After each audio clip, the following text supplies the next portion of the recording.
ఈ రోజు ఇల్లందు కేంద్రంలో జగదాంబ సేన వ్యవస్థాపక అధ్యక్షుడు తేజావతి రాములు నాయక్ పాల్గొని మాట్లాడుతూ లంబాడి బంజారా 28 మానుకోటలో జరిగే బహిరంగ సభ విజయవంతం చేయాలని కోరుతూ సాధువులకు అన్ని విధంగా తెలంగాణ ముఖ్యమంత్రి రేవంత్ రెడ్డి ఆదుకోవాలని కోరారు.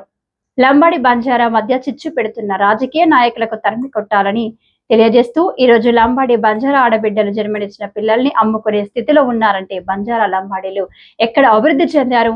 ఒకరి ఇద్దరు ఉద్యోగాలు చేస్తే మాత్రం అందరూ అభివృద్ధి చెందినట్ట? ఇది ముమ్మాటికి నమ్మే స్థితి కాదు.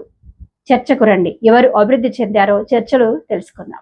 ఈ కార్యక్రమంలో జగదాంబ సేన జిల్లా నాయకులు బాలాజీ సాధు, గురు సాధు, దేశ్య సాధు, రాంబాబు, చందర్, మహిళలు, సాధు సంతులు పాల్గొన్నారు.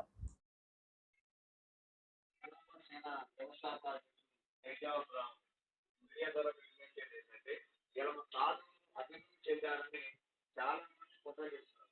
ఎందుకంటే ఇప్పుడు నా ప్రభుత్వం కూడా కుట్ర చేస్తుంది. ఎందుకంటే మా సాధువులు చాలా ఎదుగుబడిస్తారు. ఎక్కడ అభివృద్ధి చెందలేదు. వాళ్ళకున్న వాళ్ళ గుర్తించి వాళ్ళు ఉండే విధానం ఇలా వాళ్ళకి తక్కువ ఎవరు తీసుకో ఉద్యోగం లేకపోయినా వాళ్ళ గుళ్ళు చూస్తున్నారు.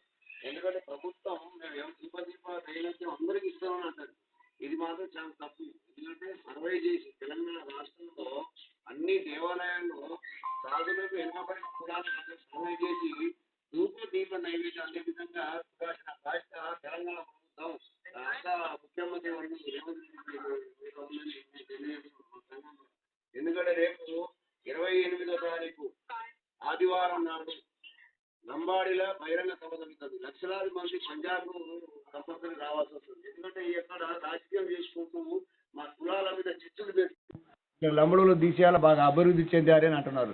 ఇది ముమ్మాటికి అబద్ధమే, మంచిది అయితే కాదు. ఎందుకంటే లంబాడీలు ఆడబిడ్డల్ని అమ్ముకొని చాలా మంది ఇక్కడ దేవరకొండ కానీ తెలంగాణ రాష్ట్రంలో కానీ ఇలా హైదరాబాద్లో ఆటోలు నడుపు జీవిస్తున్నారంటే లంబాడీలే. ఎవడో ఒకరు ఇద్దరు చదువుకొని ఉద్యోగాలు చేస్తే మాత్రం లంబాడీలు అభివృద్ధి చెందినట్ట? ఇది కరెక్ట్ అయింది కాదు. దయచేసి ప్రతి ఒక్కరు గ్రహించాల్సిన అవసరం. ఎందుకంటే రాజకీయం లబ్బు కోసం మా మీద కుట్ర చేయడానికి ఇదంతా చేస్తున్నారు. రాబోయే రోజుల్లో లంబాడీలు బంజారులు అందరూ కలిసి గట్టి బుద్ధి చెప్తారని తెలియజేస్తున్నాను. జగదంబ సేన వ్యవస్థాపక అధ్యక్షుడు రాములు నాయక్. ధన్యవాదాలు.